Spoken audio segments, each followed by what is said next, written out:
the glass doors of the Blue Horizon flagship hotel didn't just open, they hissed, as if the building itself was exhaling a breath of luxury. Inside, the marble floors were polished to a mirror shine, reflecting the glittering chandeliers above. It was a palace for the elite, and Elias Thorne owned every square inch of it. But, today, Elias didn't look like a billionaire. He looked like a man who had spent the last decade losing a fight with life. He wore a thrift store flannel shirt, scuffed work boots, and a baseball cap pulled low over his eyes. He carried a battered duffel bag and walked with a slight, intentional limp. This was the secret shopper experiment. Elias wanted to see if the soul of his company, the people-first motto he had spent millions marketing, actually existed when the cameras were off. He approached the check-in desk. The clerk, a young man named Julian with a razor-sharp suit and an even sharper smirk, didn't look up from his computer. "I have a reservation," Elias said, his voice raspy. "Under the name Arthur Miller." Julian's eyes flickered up, scanning Elias's stained sleeves and tired face. The transformation in the clerk's expression was instantaneous. The professional mask didn't just slip, it dissolved into a sneer. "Arthur Miller?" Julian tapped a key with unnecessary force. "Ah, yes, a basic economy room. But honestly, sir, I think there's been a mistake. We're currently hosting a high-level tech summit. The lobby needs to remain accessible for our VIP guests." "I paid for the room," Elias said quietly, "and I'm suggesting you'd be more comfortable at the Motor Lodge 3 blocks down," Julian replied, leaning in. "You're making the atmosphere uncomfortable for people who actually belong here. I'll refund your deposit, just go." The power imbalance was staggering. In that moment, Julian held all the cards. He was the gatekeeper of the palace, and Elias was the peasant at the gate. This is the heart of the undercover boss trope. The audience feels the visceral sting of the injustice because they know the secret. They know the man being insulted could buy Julian's entire life with a single phone call. This gap between the antagonist's arrogance and the protagonist's true power creates a tension that is almost unbearable. Elias didn't move. "I'd like to speak to your manager." Julian laughed, a cold, dry sound. "The manager is busy with Mr. Thorne's executive team. You're not worth his time." Just then, a group of suit-clad executives walked through the lobby. They were laughing, talking about quarterly projections. Elias's projections. They passed within 3 feet of him. One of them, the regional director, glanced at the tramp at the desk and adjusted his tie, instinctively distancing himself from the unpleasantness. The anticipation in the story reached a breaking point. The audience is practically screaming at the screen for the reveal. Elias reached into his duffel bag. Julian's hand moved toward the security buzzer. "Don't make me have you removed, Arthur." Elias pulled out a sleek, titanium smartphone that hadn't been released to the public yet. He tapped a single icon. Suddenly, every digital screen in the lobby, the guest welcome boards, the check-in monitors, even the massive art display behind the bar, flickered and changed. They all displayed the same image. Elias Thorne's official corporate portrait. Elias pulled off his cap and stood up straight, his limp vanishing. The silence that hit the lobby was so heavy it felt physical. Julian's face went from pale to a ghostly, translucent white. The regional director stopped mid-sentence, his mouth hanging open. "The atmosphere is uncomfortable, Julian." Elias's voice was no longer raspy. It was the voice of a man used to being obeyed by thousands. "I agree. But it's not because of my clothes. It's because of your character." The flip was complete. The undercover boss trope works because it provides the ultimate catharsis. The moment the bully realizes they didn't just kick a dog, they kicked a lion. Elias didn't just get his room. He reclaimed the soul of his company, proving that true power isn't about the suit you wear, but how you treat the man who isn't wearing one. The heavy, gold-trimmed doors of Lumiere Aesthetics swung open, and Maya stepped into a world of clinical perfection. The air smelled of expensive lilies and antiseptic ambition. Maya, however, felt like a smudge of dirt on a white silk sheet. She was wearing her motherhood uniform. A faded gray hoodie with a faint milk stain on the shoulder, leggings that had seen better days, and a messy bun held together by sheer willpower and a plastic claw clip. She hadn't slept in 48 hours. Her daughter was finally recovering from a fever, and Maya just wanted to buy the high-end skin serum her mother had requested for her birthday at the marble semicircle of the reception desk stood Bianca. Bianca was a masterpiece of corporate grooming. Her hair was a glass-like sheet of obsidian, her nails were a perfect almond-shaped nude, and her lab coat was so white it practically glowed. As Maya approached, Bianca's eyes did a slow, surgical descent from the messy bun down to the scuffed sneakers. "Can I help you find the exit?" Bianca asked, her voice dripping with a condescending sweetness. "I'm here to purchase the Platinum Recovery Set," Maya said, reaching for her bag. Bianca didn't move a muscle toward the display case. Instead, she leaned back, crossing her perfectly manicured arms. "Mom, that set is $450. Perhaps you're looking for the pharmacy next door? They have a very lovely aisle for budget-friendly skincare." This is the asterisk visual versus reality contrast disc in its purest form. The audience sees two archetypes, the polished antagonist and the underestimated hero. Because we live in a world where everyone has felt judged for their appearance, an immediate emotional bias is triggered. We don't just want Maya to get the cream, we want her to dismantle Bianca's arrogance. "I'm aware of the price," Maya replied, her voice steady despite her exhaustion. Bianca let out a soft, airy giggle. "It's not just the price, honey. Our brand is about an aesthetic, a lifestyle. We cater to women who prioritize their appearance." She looked pointedly at Maya's messy bun. "I'm sure you have a very busy life, but our boutique is a high-end environment. We have a certain standard for our clientele." A group of polished women in designer yoga gear walked in behind Maya. Bianca's face instantly transformed into a radiant, worshipful mask. "Ladies, welcome back. Let me get your sparkling water." She stepped right past Maya, physically brushing her aside as if she were a piece of discarded packaging. The tension was thick. The reality was about to collide with the visual. One of the women in yoga gear stopped. She looked at the back of Maya's faded hoodie and then at her face. "Maya? Maya Vanderbilt." Bianca froze, the silver tray in her hand trembling slightly. The woman turned to Bianca, her expression turning from friendly to horrified. "Bianca, why is the owner of the national franchise standing in the middle of the lobby looking like she's being ignored?" Maya pulled the claw clip from her hair, letting it fall, and wiped the exhaustion from her eyes. She looked at Bianca, whose perfect composure was now melting into a puddle of panic. "I dressed like this today because I wanted to see if our standard of excellence applied to human beings. Or just to outfits," Maya said, her voice echoing off the marble. "I saw how you looked at me, I heard how you spoke to me. You saw a hoodie and a messy bun, and you decided I didn't have a lifestyle worth your time." The contrast was now a weapon. The faded woman was the boss, the polished woman was the failure. I was just following the brand's luxury protocol," Bianca stammered, her almond-shaped nails digging into her palms. "The brand is mine," Maya said, stepping closer. "And the protocol is kindness. You can keep your manicure, Bianca, but you can't keep this job. Because in my world, the reality is that you never know who is standing in front of you." Maya turned and walked out, the faded hoodie disappearing into the sunlight, leaving the perfect boutique feeling very, very empty. The air in the boardroom was cold enough to frost over the crystal water carafes. At the head of the table sat Marcus Sterling, the senior partner at one of the most prestigious law firms in Manhattan.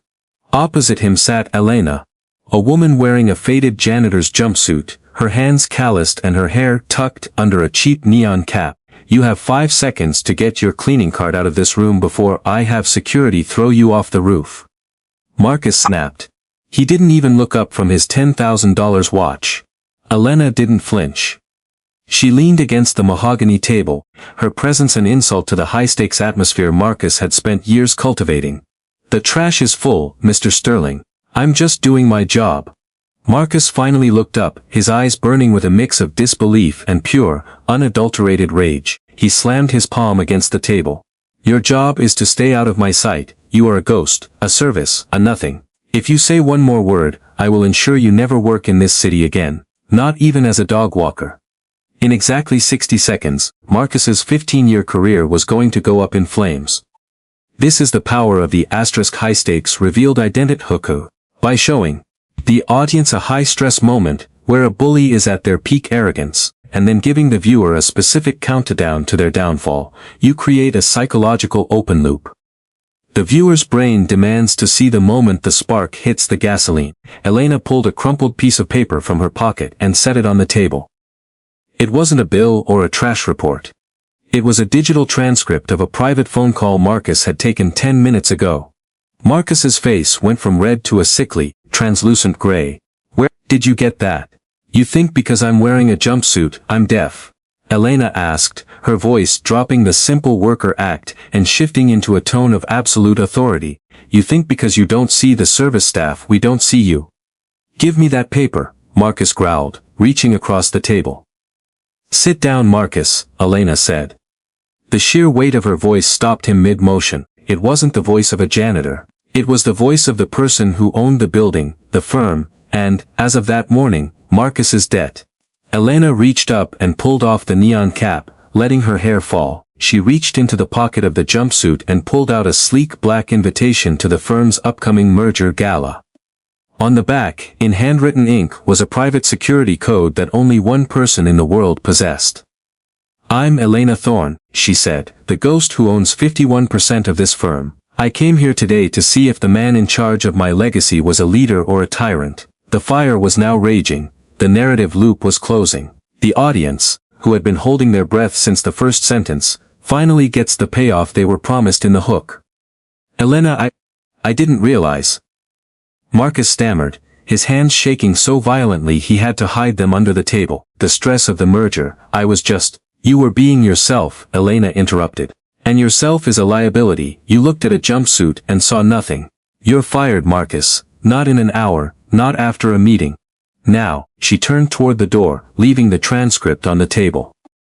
Marcus watched her walk away, realizing too late that the woman he had threatened to throw off the roof was the only one who could have saved him from the fall. The line for the Golden Plate charity gala was a sea of tuxedos and silk gowns. At the front stood Victor, the event coordinator, a man who treated his clipboard like a holy scepter. He lived for the power of the velvet rope, deciding who was worthy of the air inside the ballroom, and who was destined to stay on the sidewalk. Then there was Clara. She was 70 years old, wearing a coat that had seen too many winters, and holding a small, crumpled envelope. When she reached the front, Victor didn't even wait for her to speak. The soup kitchen is 3 blocks over, Grandma, Victor said, not bothering to hide his smirk from the wealthy donors behind her. This is a $5,000 a plate event. You're blocking the shot for the photographers. I have an invitation, Clara said softly, offering the envelope. Victor didn't take it. He flicked it with his finger, sending it fluttering into a puddle on the pavement. I don't care if you found a flyer in the trash, look at yourself. You'd ruin the vibe of the room. Security, move this woman behind the barricades with the rest of the spectators. This is the setup for moral satisfaction. For the payoff to work, the villain must be irredeemable. Victor isn't just doing his job, he is attacking the dignity of a vulnerable person. The audience's blood pressure rises, creating a justice deficit that can only be filled by a catastrophic reversal of fortune. As the security guard grabbed Clara's arm, a black SUV pulled up to the curb. Out stepped Thomas Sterling, the city's most feared real estate mogul and the primary donor for the gala. Victor's face instantly smoothed into a look of worshipful sycophancy. Mr. Sterling. An honor, Victor bowed slightly. I'm so sorry for the delay, we're just clearing away some clutter. Thomas Sterling didn't look at Victor. He looked at the wet envelope in the puddle. Then he looked at Clara. To Victor's horror, the billionaire dropped to one knee in his $1,000 trousers, picked up the muddy envelope, and handed it back to Clara with a look of profound shame. Professor? Thomas asked, his voice cracking. Professor Higgins? Is that you? Clara smiled weakly. Hello, Thomas. I see you've done well for yourself. Thomas turned to Victor. The justice porn was about to begin. This is the moment where the regular person, in this case, a retired teacher, is revealed to be the foundation of the bully's own success. Clara Higgins spent 40 years teaching kids like me that everyone has value, Thomas said, his voice a low, vibrating growl. She is the reason this gala exists. She is the reason I have a penny to my name. Victor's clipboard slipped from his hands. Mr. Sterling, I had no idea. She looked so... I was just protecting the exclusivity of the... You were protecting your own ego, Thomas interrupted. He turned to the crowd, his voice booming. This man is the coordinator of a charity event, yet he treats a human being like trash because of the coat she wears.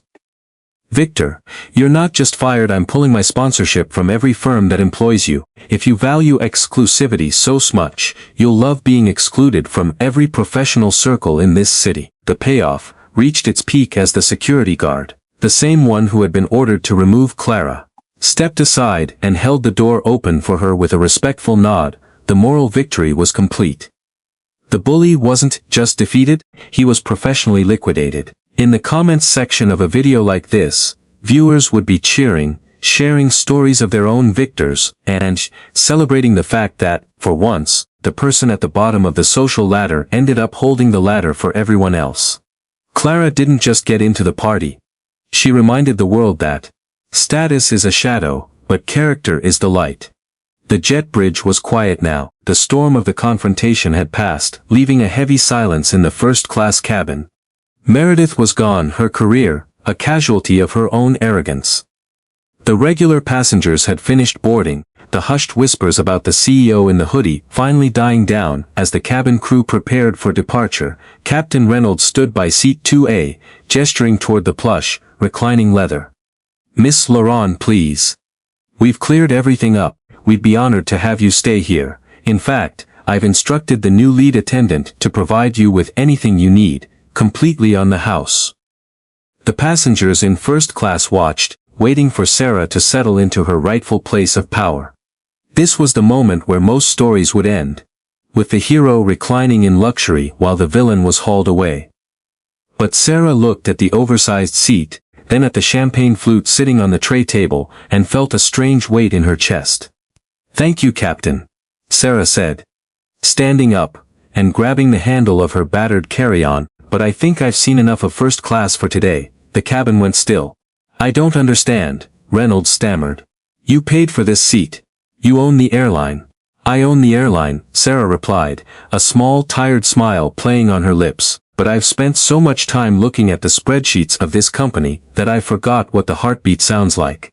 I didn't come here to be a CEO. I came here to be a passenger." She turned and began walking toward the back of the plane. This is the asterisk grounding, ending asterisk. After the high-octane justice porn of the firing, the story needs a soul. By rejecting the luxury she is entitled to, the protagonist proves that the power didn't change her. It creates an immediate, deep connection with the audience, the regular people who watch the video from their own couches, buses, or break rooms. Sarah passed through the curtain into the economy cabin. It was cramped. The air was warmer, filled with the scent of pretzels and the muffled sounds of a crying toddler. People were struggling with overhead bins and fighting for armrest space. She found her way to seat 38C. A Mitchell seat in the very last row, right next to the galley. The man in 38B, a weary-looking construction worker with dust on his jeans, looked up in surprise as this woman in a hoodie sat down next to him. "Rough day?" he asked, noticing her exhausted expression. "You have no idea." Sarah laughed softly. "Well," the man said, reaching into a small crumpled bag, "I don't have champagne, but I've got an extra pack of peanut butter crackers if you're hungry. The airline food usually tastes like cardboard back here." Sarah took the crackers, her eyes stinging for a moment. This was the heart of the story. In first class, she had been met with suspicion and a demand for ID. In the back of the bus, a stranger was sharing his lunch with her, without knowing she could buy the plane. For the next 8 hours, Sarah didn't look at her phone or check her emails. She talked to the man about his kids. She helped the mother across the aisle find a fallen pacifier. She listened to the complaints about the legroom and the broken reading lights. When the plane finally touched down in London, Sarah wasn't just a CEO with a successful sting operation. She was a leader who had rediscovered her purpose. The audience leaves the video not just feeling angry at the bully, but inspired by the hero. It's the difference between a video people watch and a video people remember. As she walked off the plane, she didn't call her limo. She followed the signs to the underground train, blending into the crowd, just another person in a hoodie. Carrying a story that proved true power isn't where you sit, but who you are when nobody is looking.